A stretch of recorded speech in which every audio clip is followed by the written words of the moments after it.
আমাদের overseas voters যারা আছেন আউট অফ কান্ট্রি ভোটিং সেটা প্রসেসটা চলছে। এটার প্রথম ইনক্লুশন ৫৫ বছরের ইতিহাসে এটা শুনে বলা হয়েছে এবং আমরাও এটা আমাদের প্রত্যাশিত বিষয়টা সম্পন্ন হবে বলে আমরা আশাবাদ করেছেন।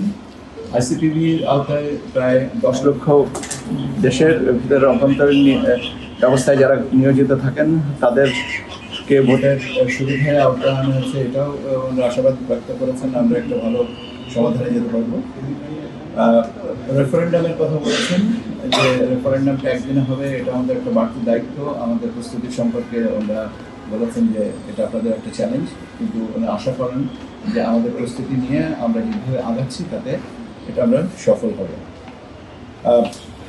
মহিলাদের অংশগ্রহণের বিষয়ে মহিলা ভোটারদের সংখ্যাগত হিসাবগুলো জেনেছেন এবং ওরা বলেছেন যে এটা ভালো একটা উদ্যোগ।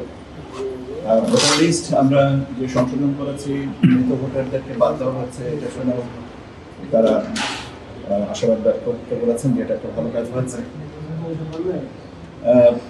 তারপরে আমাদেরকে বলেছেন যে credible information, misinformation, disinformation, fake news এই সমস্ত ব্যাপারে ঘানার একটা অভিজ্ঞতা শেয়ার করে বললেন যে এরকম ঘটে, কাজে আপনারাও সাবধান থাকবেন।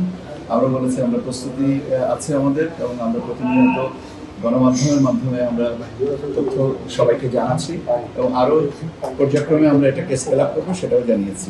উনি যেটা মন্তব্য করেছেন যে trust in election system is very important, এটার জন্য প্রচারণাটা খুব জরুরি।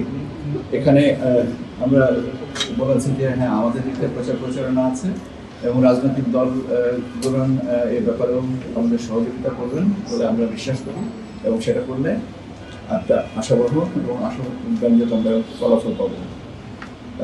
ভোটারদের ব্যাপারে বলেছেন যে ট্রান্সপারেন্ট এবং অবজারভার, প্রবাসী অবজারভার্স যারা আছেন বিদেশ থেকে আসবেন তাদের ক্ষেত্রেও আমরা বলেছি যে আমরা স্বাগত জানাচ্ছি এবং আসবেন এবং আমরা আশা করি যে আমাদের এবারের যে free, fair, credible, participatory election যেটা হচ্ছে সেটা সম্পর্কে আমরা একটা ভালো রেজাল্ট পাবো। এবং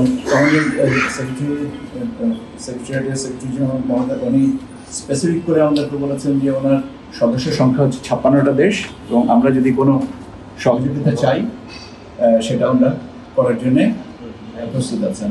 আমাদের ল অ্যান্ড অর্ডার সিচুয়েশন সম্পর্কেও জানতে চেয়েছিলেন। আমরা বলেছি যে আমরা পরিস্থিতিগুলোকে সারা দেশকে আমরা 3টা ভাগে, রেড, ইয়েলো এবং গ্রিন, এই জোনে আমরা ভাগ করছি এবং সেই ভাগে ভাগ করে আমরা ল অ্যান্ড অর্ডার সিচুয়েশনগুলোকে সামাল দিব।